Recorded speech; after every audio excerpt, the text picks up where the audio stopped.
Hey guys, Nico here from Ungeek, and I'm going to do a quick review of the Zenbook Duo. This is a laptop that we've seen back in May at Computex. Well, specifically we saw the Zenbook Pro Duo and this smaller unit. And what we have right here is, of course, the smaller Duo version.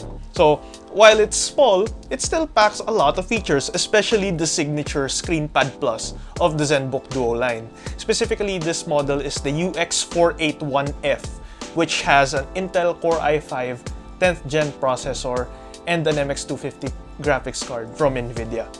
So, this is specifically the cheapest model you can get in the Philippines. But does it still deliver? Let's find out.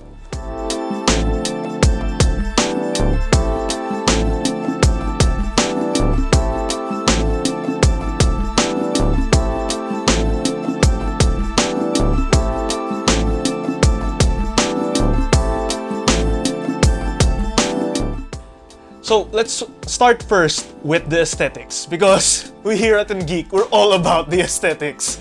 But as you can see from here, the Zenbook Duo has the concentric circles, so you get that still, and you also get the ergolit hinge. But the difference with this one is it's a bit more raised. That's not just for design and for better cooling, that's also for you to see the ScreenPad Plus better. So since we're on the topic of design, let's see the UI. So this one has a Type A port here, 3.5mm combo jack, a micro SD card reader.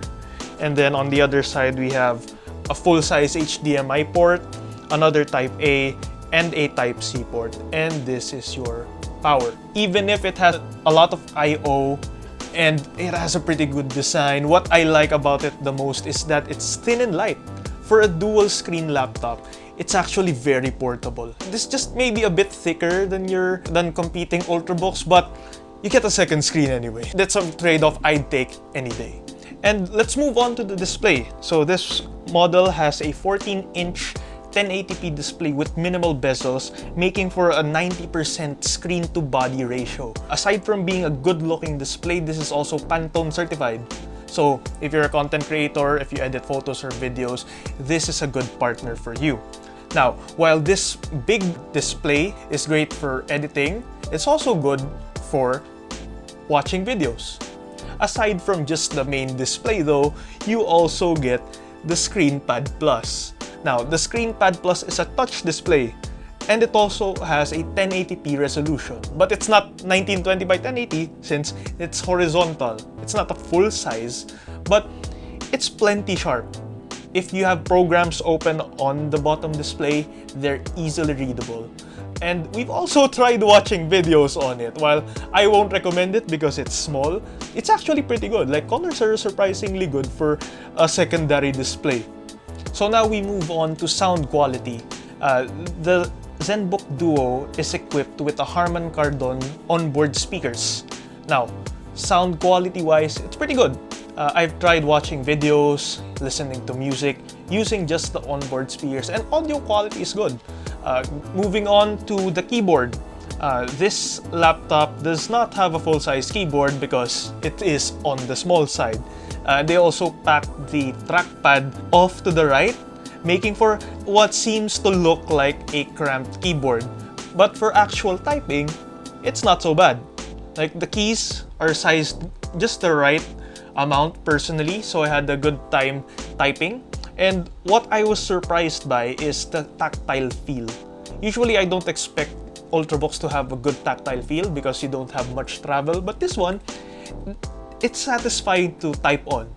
But it's not a perfect laptop keyboard. For one, the placement is a bit on the awkward side because it's on the bottom, so if you don't have a good wrist rest, your wrists might hurt a little after a while because there's nothing to rest on, unlike standard laptops or other Ultrabooks. Another thing for me, this is a bit of a nitpick, is the right shift button. It's really small. Usual right shift buttons are like this, like the left shift.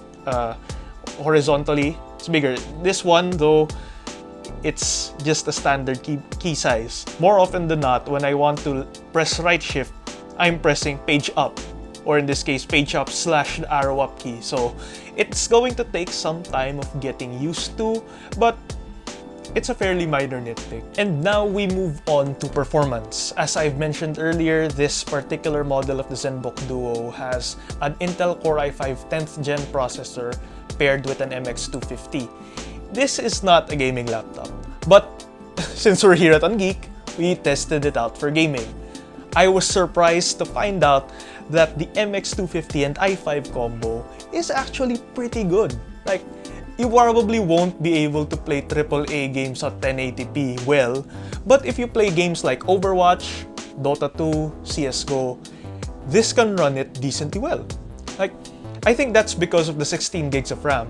Other laptops only have 8, and that's a problem. But this one, 16 gigs plus the internals, pretty good experience is what you're going to get. Specifically, I played Overwatch on this laptop. 1080p, medium settings, and I was able to get 60 to 70 frames per second, solid. It was plenty playable. Didn't really experience much slowdown while playing. And that's not just on the test map, that's actual gameplay. And it didn't get that hot. If you like playing while on the go, this is pretty nice. For benchmarks, we ran 3D Mark 10 and PC Mark 10 on this. 3D Mark Time Spy, it had a score of 1034. And on PC Mark 10, it had a 4145 score. The PC Mark 10 rating is pretty good. And based on those benchmarks, we think that this could be a capable laptop for video editing. Considering that this laptop got a pretty good score at PC Mark 10, we expected this to have no problems with day-to-day tasks, as well as some video and photo editing. And it delivered. During my time with this laptop, I did not experience any slowdown at all while using it. That's with browsing, word processing, emails, light photo, and video editing as well. Pretty good hardware, even if it was running 2 screens at the same time. So usually when we review laptops, we stop there. But we just had to test out the ScreenPad Plus, which proved to be, at least for me, an incredible game changer when it comes to content creation. So what you can do with the ScreenPad is it can act as a secondary display where you can just drag your other programs or apps open to the bottom panel. You can run up to 3 programs here at the same time. Aside from that, there are also preloaded apps, like you can get a numpad, you can get a handwriting app here, which is pretty good. It detected my handwriting well enough for most of my use. And the thing I love the most about this one is you can program task groups. With task groups, you can sort of get a screenshot of the apps open on the bottom and the top display and save them. So for example, you want to open a browser here, Spotify, a Notepad, and Windows Explorer. Once you've screenshotted that, you can just, once you boot up the laptop, just select one and it opens up everything. So you can, if you have different programs for your workflow, you can put that here in task groups. Instead of it being a hassle of setting up all the programs before you work, you can just click task group 1, 2, 3, and 4. So there are a total of 4 task groups that you can save. The problem though is when you're using a task group and you go to sleep mode, once you turn it back on or you wake it up, some of the programs from the bottom display will shift up. So you have to go either through the hassle of setting them back up to what you prefer, or you have to open the task group that you want. In spite of that problem, I still fell in love with the ScreenPad Plus because having a secondary display as part of a laptop makes work, for me at least, so much easier. Say for example, I'm writing an article based on a story or maybe a press release. What I do usually on a standard laptop is I have a different tab open for that. I have to shift between tabs just to see reference and go back to my tab because I don't like working just on the one half of the display. But with this laptop, I open the Word file or the other tab on the bottom screen. So it saves me a lot of time shifting between apps. It might not seem like much, but once you're doing a lot of work, it shaves off a lot of time for your workflow. Another thing I found useful for this is when I'm editing photos. Usually, I also do the same thing because I want to see the photo as big as possible. I edit, and then when I have to add more photos, I have to Alt-Tab, select a folder, drag what I need, then go back to my work. But with this one, I just open the folders on the bottom part of the display, on the bottom display, I mean, and just drag up on what I need to edit.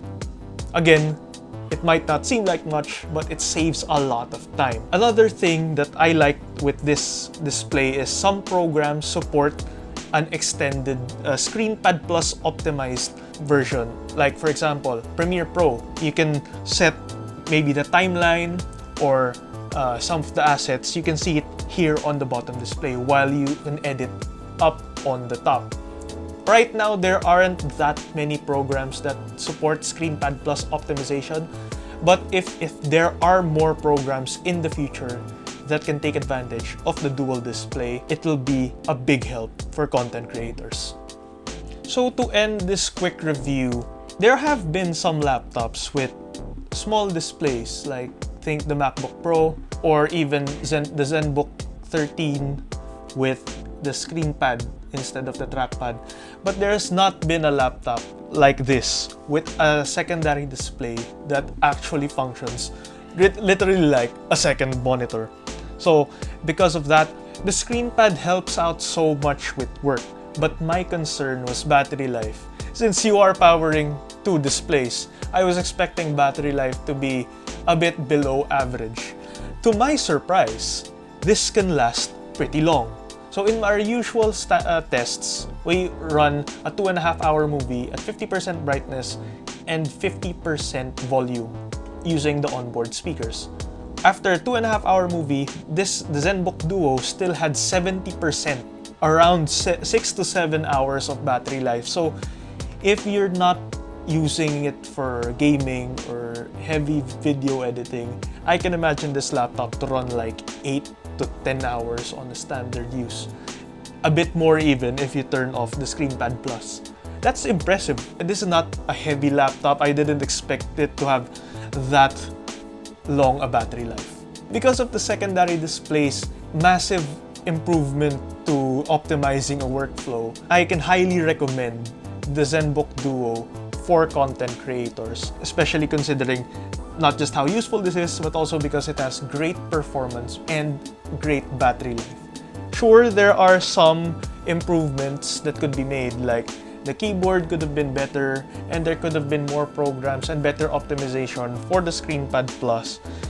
Though, considering its price point of $74,995, it's a very competitive compared to other Ultrabooks, and no Ultrabook can match the help in productivity that the Zenbook Duo provides. Now, this has just been a quick review. If you want to know more or you want a more in-depth review of this particular laptop, check the description below. We've linked down our full written review of the Zenbook Duo, this particular variant. Guys, if you like this video, let us know on the comments below. Give it a like. If you do, thumbs down if you're not really a fan of it, and let us know what you want. If you want more reviews like this, if you want more improvements. If you do like it, don't forget to subscribe because we're outing a lot of tech and other videos as well at our channel here at Ungeek.